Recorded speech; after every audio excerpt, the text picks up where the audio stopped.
From your grave.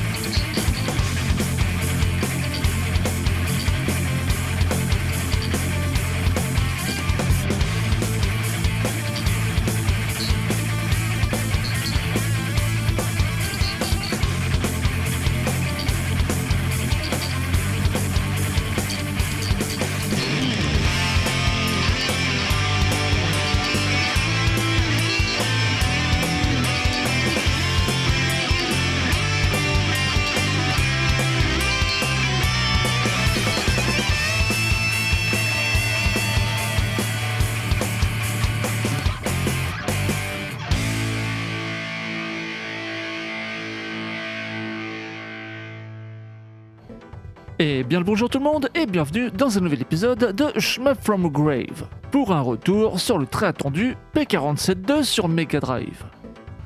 Au programme de cet épisode, mon retour complet sur le jeu bien sûr, où je tâcherai de vous délivrer un max d'informations accompagné de mon appréciation personnelle. On retrouvera la traditionnelle séquence d'Exhib Express pour vous montrer rapidement le jeu en boîte. Et on débutera avec une rapide présentation des jeux de la série afin de remettre les choses dans leur contexte. J'en profite pour saluer et remercier les abonnés qui mettent un pouce, prennent le temps de commenter et ou de partager éventuellement les vidéos sur les groupes et forums que vous fréquentez. Comme toujours, votre soutien et vos retours comptent, alors n'hésitez pas à laisser des commentaires critiques afin de me dire ce que je peux améliorer. Nous n'allons pas perdre de temps, alors installez-vous confortablement, vous êtes avec Nickcraft dans Shmup from Grave et ça débute maintenant. On débute donc avec une présentation succincte de la série qui est apparue en arcade en 1988 et fut développée par NMK pour le compte de Jaleco.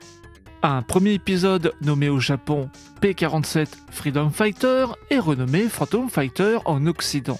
Un premier opus très marqué par l'héritage de Darius, en reprenant pour beaucoup son style permettant une façon de jouer très spontanée, plus basée sur les réflexes que sur la connaissance pure et dure des niveaux. C'est aussi le travail sur les vagues ennemies qui rappelle Darius avec des mouvements parfois difficiles à anticiper quand on ne connaît pas, comme les vagues ennemies avec leurs mouvements sinuosidales qui s'entrecroisent et autres acrobaties aériennes, sans parler des vagues arrivant dans le dos s'avérant très piégeuses. NMK s'étant par ailleurs assez démarqué des autres développeurs de shmup par son travail sur les vagues ennemies qui restait sa grande force. Autre point où P47 se distinguait, le rang de difficulté. En effet, il semblerait qu'il fut le premier shoot'em up doté d'une difficulté adaptative, censée devenir plus difficile quand le joueur survit longtemps, mais baissant quand ce dernier perd une vie. Mais dans les faits, j'avoue ne pas vraiment me rendre compte de cela. Aussi, j'ai le sentiment qu'un Flying Shark de Toplan proposait déjà, un an avant P47, une sorte de rank de difficulté, rendant les boulettes plus rapides quand on survivait longtemps, et les faisait légèrement ralentir quand on perdait une vie. À ce propos, on en parlait durant le premier live de la chaîne, dispo en rediffusion. Mais c'est peut-être un effet placebo de ma part, n'ayant aucune information concrète concernant Flying Shark, ni même ce P47. J'ai simplement lu ça je ne sais trop où, et finalement je n'ai jamais vraiment trouvé d'infos. En tous les cas, si P47 a bien une difficulté adaptative, c'est quelque chose qui, pour son temps, était extrêmement moderne. Techniquement, P47 restait simple, sans fioritures et dans la moyenne de ce qui se faisait à son époque, se démarquant surtout par l'ambiance Deuxième Guerre mondiale qu'on retrouvait assez peu pour un shmup horizontal. En 1995, un nouveau P47 sortit sous le nom P47 Aces, ou P47 Aces, si vous préférez je vous le dis à l'anglaise. Toujours développé par NMK pour le compte de Jaleco, plus moderne dans sa réalisation et son gameplay, mais doté d'une difficulté que je trouve un peu trop relevée, avec des boulettes ennemies rapides, un peu trop rapides même, et une caméra un brin trop proche de l'action. nous laissant assez peu de temps de réaction et de marge pour esquiver. A noter que cet épisode a été revu et corrigé pour une ressortie sur Exarcadia en 2022, sous le nom de P47 Aces MK2, présentant 3 modes de jeu ainsi que des nouveaux niveaux et personnages jouables pour le mode MK2. Sur console, P47 connut un bon portage sur NEC PC Engine réalisé par Icom, le développeur du Viewpoint et de Pulster sur Neo Geo. Un portage qui prend des libertés sur le level design en changeant les boss et la manière dont les niveaux se déroulent, allant même rajouter de nouveaux éléments graphiques comme des bâtiments au sol, mais cette version conserve le style de gameplay du jeu d'arcade. Et c'est un portage qui s'avère plutôt bon. P47 connut aussi des portages sur micro-ordinateurs dont l'Amiga, l'Atari ST et le C64 pour les plus notables. Des portages auxquels je n'ai jamais joué, mais à première vue, en les regardant, ils me donnent le sentiment qu'ils tirent plutôt bien parti des capacités des machines respectives. On notera que le jeu est réapparu avec la collection des Arcade Collection Archive d'Amster sur Switch et PS4 en 2017. Et concernant NMK, le développeur de P47 fut toujours assez mésestimé malgré le fait d'avoir développé pas mal de grands classiques de l'arcade pour le compte de Jaleco, le développeur ayant toujours été assez proche de l'éditeur. Pour les jeux les plus connus, on leur doit l'excellent Saint Dragon, également porté sur PC Engine par Icom. Toujours sur console, il y a eu un portage honnête de Fire Mustang par Taito sur Mega Drive en 1991, originellement paru en 1990 sous le nom de USAAF Mustang et distribué par UPL. Un jeu qui peut être vu comme une suite à P47 puisqu'il reprend le thème de la Seconde Guerre mondiale, mais cette fois-ci en reprenant le cadre du Pacifique et de l'aviation japonaise en guise d'ennemi. Fire Mustang qui préfigurait déjà deux Z-Blade parus en 1994 sur Neo Geo et dont le style est similaire. Z-Blade, également connu sous le nom de Ragnarok dans sa version japonaise, qui fut souvent moqué et sous-estimé car il n'est pas le plus beau artistiquement, alors que son game et level design en font un shmup unique et atypique sur Neo Geo avec une difficulté bien équilibrée pour de l'arcade en plus d'être un shmup très fun à maîtriser. Clairement, Z-Blade fait partie de mes jeux favoris de ce développeur, et je vous le recommande chaudement. On a aussi Thunder Dragon 2, disponible aujourd'hui via la collection arcade d'Amster, un shmup vertical de très bonne facture, avec pas mal de bonus cachés dans les décors, un scoring assez mis en avant et une difficulté bien sentie. Aussi, il est intéressant de noter que certains membres de NMK ont travaillé sur Battle Garriga ou Battle Barkride pour Rising, dont certains musiciens. Il est prévu que je fasse un jour une vidéo spéciale NMK, mais cela dépendra de vous et du soutien que vous apportez à la série des vidéos Shmup from Grave, qui manque justement de soutien. Faites connaître les vidéos sur les groupes, forums que vous fréquentez, laissez un pouce et un commentaire pour me motiver, mais aussi pour améliorer le référencement des vidéos. Votre soutien compte. Merci. Et nous en avons fini avec la présentation succincte des jeux de la série P47 et de son développeur. Nous allons maintenant passer à l'unboxing de la cartouche de P47 de Mega Drive. A tout de suite.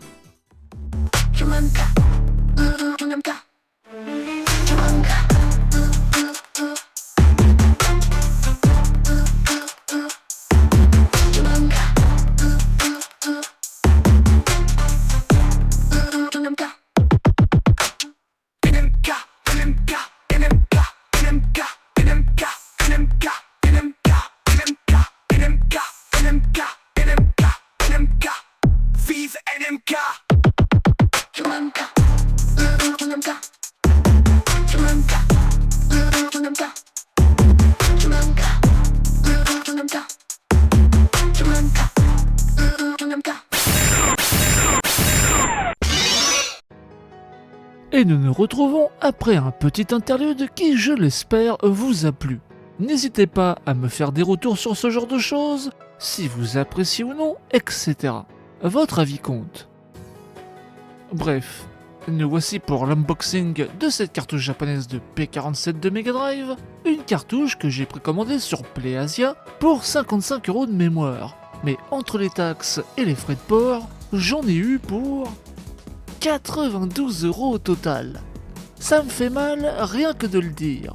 Si le prix officiel japonais est bien de 55 €, c'est sans compter les taxes et les frais de port, de plus en plus chers, qui doublent presque le prix.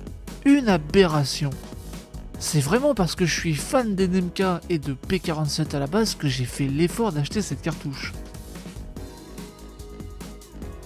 La version japonaise est éditée par City Connection, et je vous invite à regarder les liens en description pour trouver de plus amples informations au sujet de cet éditeur.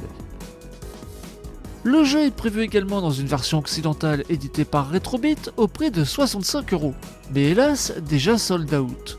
Une version limitée collector, numérotée, avec jaquette réversible, CD des musiques, un slipcase qui entoure la boîte, et une cartouche au format occidental, avec PCB customisé et arrière transparent pour voir les détails. Reste donc cette version japonaise de base que vous pouvez commander. Personnellement, je recommande PlayAsia, même si avec les taxes et frais de port, cela va vous revenir bien plus cher, mais c'est la garantie de recevoir son jeu rapidement et en parfait état. Après, il y a sûrement d'autres sites pour commander. À voir s'ils sont plus avantageux sur le prix final et s'ils sont des sites de confiance. Et à ce propos, si vous connaissez quelques bons shops sur internet pour commander ces jeux en import, n'hésitez surtout pas à nous les faire connaître en commentaire. Et concernant l'objet en lui-même, c'est une belle cartouche, un bel objet, bien manufacturé dans l'ensemble, cependant la boîte fut très pénible à ouvrir. J'ai vraiment dû forcer pour accéder à la cartouche qui a été délogée dans l'effort, et la languette de mise en rayon qui est cassée. Ce n'est pas grand chose, mais je pense de toute façon changer la boîte à l'avenir puisqu'elle reste extrêmement difficile à ouvrir. C'est d'ailleurs la première fois que je constate cela pour une boîte de jeu Mega Drive. La cartouche en elle-même est bien faite, même si on sent la différence avec une cartouche japonaise d'origine côté plastique, mais elle est bien finie, bien ébavurée, pas de problème de finition à signaler. La notice couleur magnifique et richement détaillée, en couleur comme toujours avec les notices de jeux japonais, c'est sûrement pas grand chose pour qui n'est pas spécialement attaché aux jeux en physique, mais pour qui a connu la Mega Drive durant sa période commerciale, en plus des joies de l'import japonais sur cette console, c'est franchement plaisant. Aussi, pour ceux qui aiment l'illustration de la jaquette, sachez qu'on la doit à un dénommé Tenkro Kato, que vous pouvez retrouver sur Instagram pour admirer son travail, lien en description. Bref, un bel objet donc pour cette version de base d'origine japonaise, même si le prix en import va en refroidir plus d'un. Et c'est ainsi que nous allons passer à mon retour sur P47 de Mega Drive. A tout de suite.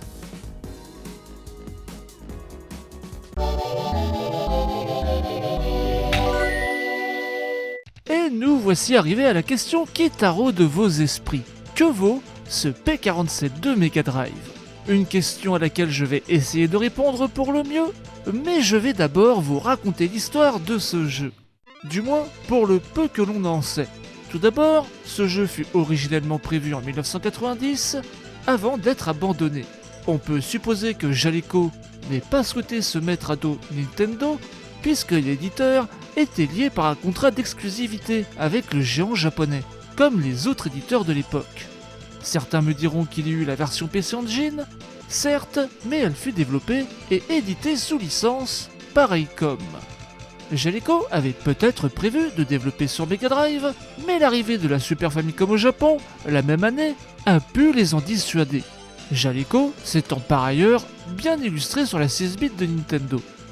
Autre hypothèse possible, Jaleco n'a finalement pas souhaité se mettre en concurrence directe avec les shmups parus en 1990 sur Mega Drive.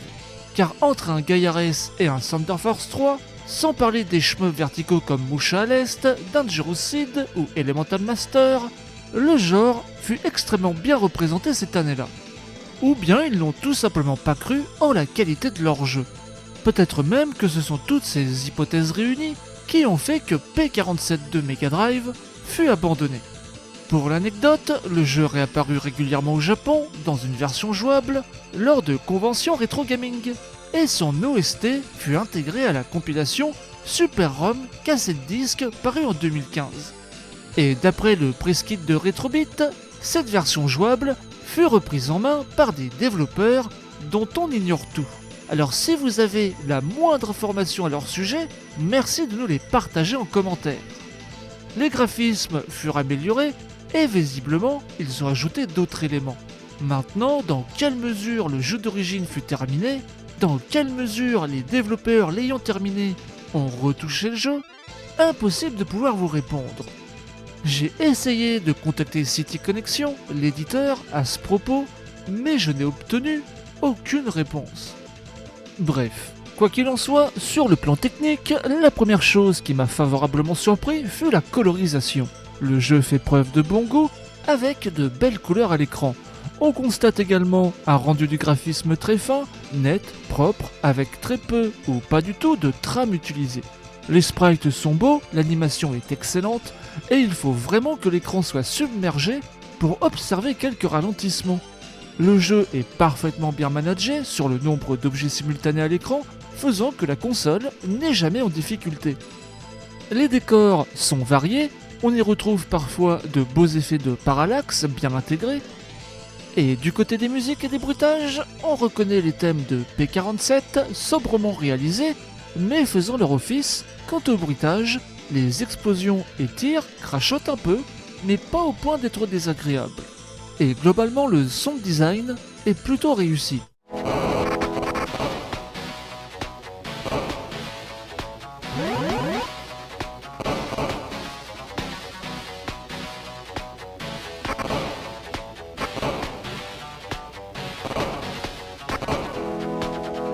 Si P47 de Mega Drive aurait pu sortir ainsi en 1990, il aurait assurément fait partie des shmups qui comptent techniquement sur cette console. Les boss sont souvent énormes, parfaitement animés, les couleurs claquent, le jeu est beau, fin, magnifiquement colorisé, et bien plus beau qu'un Fire Mustang, un jeu NMK en arcade mais porté par Taito en 1991 sur Mega Drive. Un jeu parfait donc pour le comparer à P47 de Mega Drive. Et au jeu des comparaisons graphiques, avec divers shmups parus entre 1990 et 1992, sur les 16 bits de Sega, comme Steel Empire ou bien Gaia-Res, P47 de Mega Drive n'a clairement pas à rougir. À ce propos, vous pouvez retrouver l'intégralité des séquences comparatives sur la chaîne secondaire sur Odyssey, lien en description.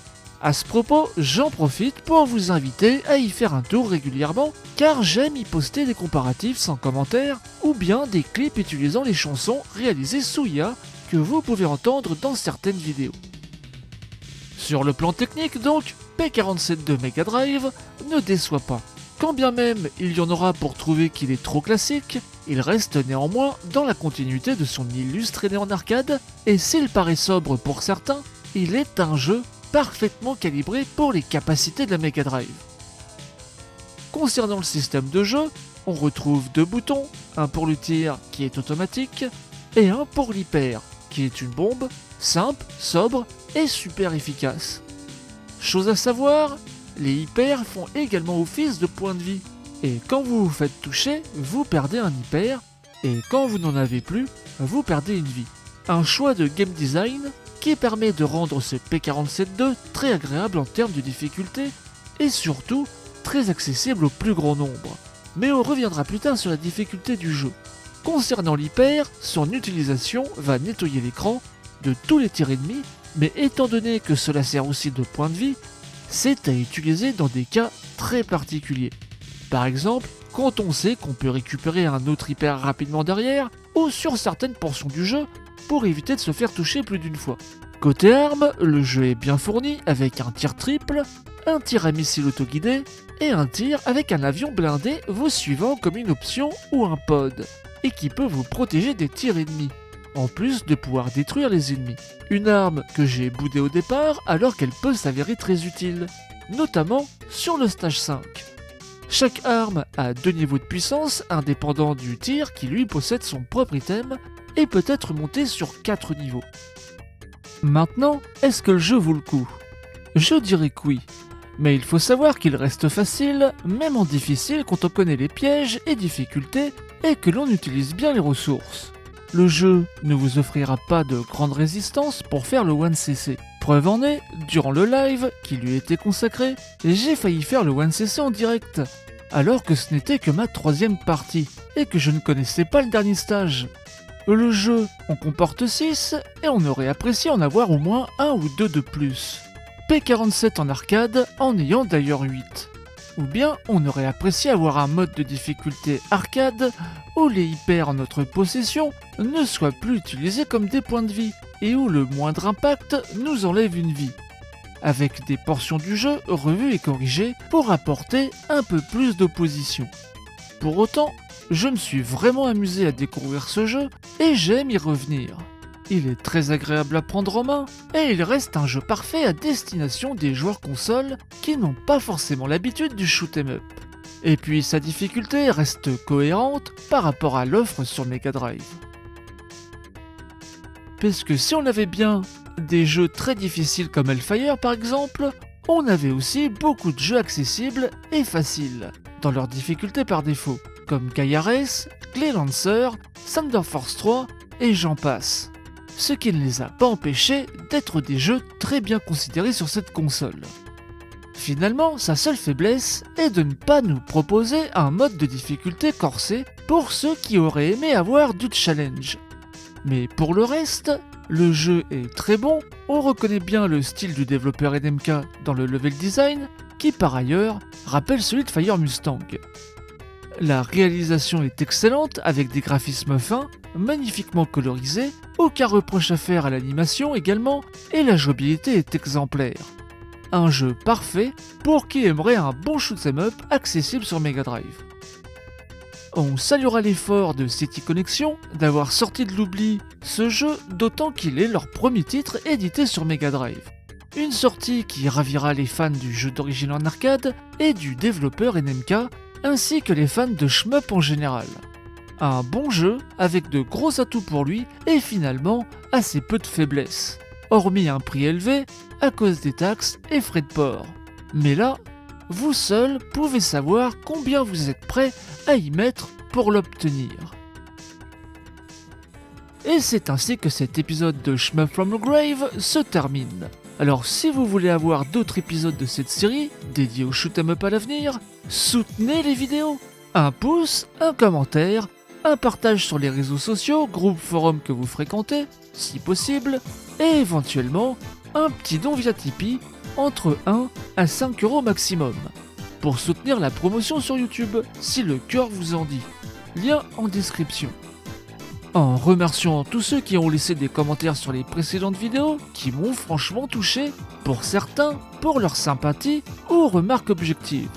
Merci à tous les abonnés qui font l'effort de laisser au moins un commentaire, vous n'imaginez pas comme cela motive et donne envie de continuer. Sur ce, on va se quitter avec un petit clip rendant hommage à P47.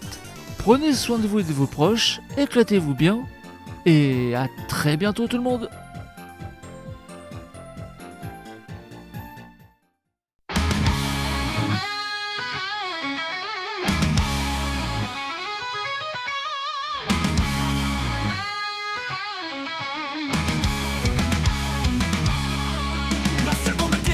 A éclaté depuis plusieurs années. Le contrôle aérien du territoire européen est dans les mains des forces de l'Axe. Mais vous êtes là pour arrêter leur domination néfaste et pour venger tous ceux qui sont tombés.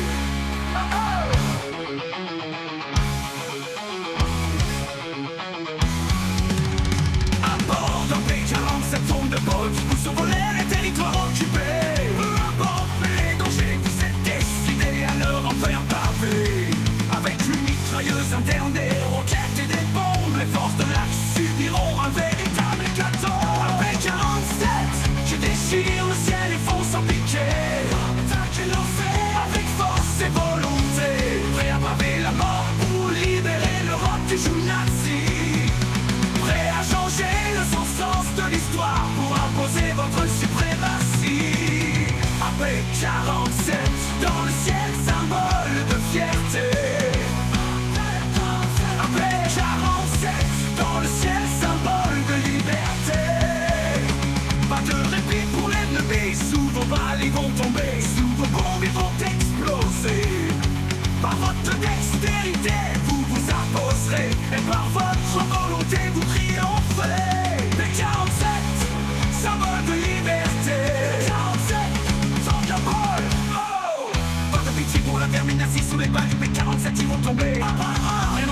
des années